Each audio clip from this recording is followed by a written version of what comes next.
Кыргызско-российские отношения имеют давнюю историю. История эта связана с не менее чем с братскими отношениями, а также стратегическим партнерством. Кыргызстан всегда был под крылом России, и сегодня взаимоотношения двух стран лишь улучшаются с каждым годом. Так мы узнали мнение эксперта Национального института стратегических исследований. Кыргызстанцы, кыргызы гордятся тем, что их предки вышли с берегов Енисея. Но это нынешняя территория Российской Федерации. Соответственно, у нас осталась общая память, общий язык, общие традиции, общие культуры. И, например, свидетельство тому, это как раз-таки алтайские форумы, которые проводились в 17-18 годах в Кыргызстане.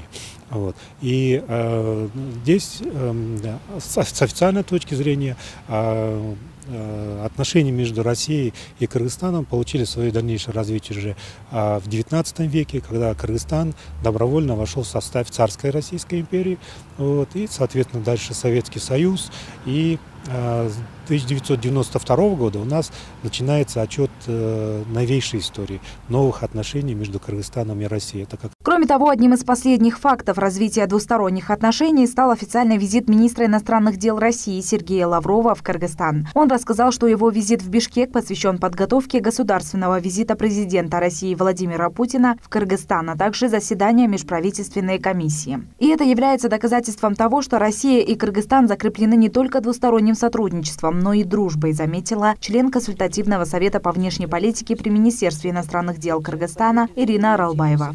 И сейчас вот предстоящие визиты, сначала визит министра иностранных дел Лаврова, а затем это как подготовительная, так сказать, подготовка к визиту большому президента Российской Федерации в Кыргызстан, это еще лишнее доказательство. И визит же состоится, он самостоятельный визит, не в рамках многосторонних встреч. Скажем, вот у нас предстоит ШОС в июне этого года, но Путин прилетает сейчас как самостоятельный большой визит. Ирина Аралбаева также отметила, что Российская Федерация оказывает большую помощь в обучении кыргызстанских студентов. На сегодняшний день в России их обучается 16 тысяч, а в этом году было выделено 350 грантовых мест. Мы узнали у опытного дипломата, в каких отраслях наиболее активно выражается кыргызско-российское сотрудничество. Нет спора, что у нас политическое сотрудничество это очень динамично развивается. У нас мы являемся наряду с Россией учредителями ОДКБ, ШОС, СНГ. И мы в рамках этих международных организаций очень тесно работаем.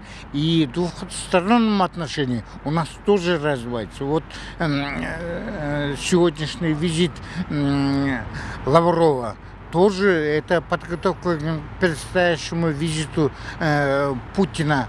Отметим, кроме того, еще в декабре прошлого года тысячи кыргызстанцев вышли из черного списка в России, а запрет на въезд в Российскую Федерацию отменили почти 5,5 тысячам граждан Кыргызстана. Что касается экономического сотрудничества, двусторонний товарооборот за последние годы стал динамично развиваться. В 2017 году объем взаимной торговли составил свыше $1,5 миллиарда, продемонстрировав рост на 31% по сравнению с 2016 годом. А за период с января по ноябрь прошлого года он достиг почти 2 миллиардов. Также успешно функционирует Российско-Кыргызский фонд развития, кредиты которого направляются на финансирование инвестиционных проектов регионального масштаба. Активно работает и межправительственная комиссия, очередное заседание которой состоится 1 марта в Бишкеке. Айзада Урумбаева, Нурдан Сергеев, Пирамида.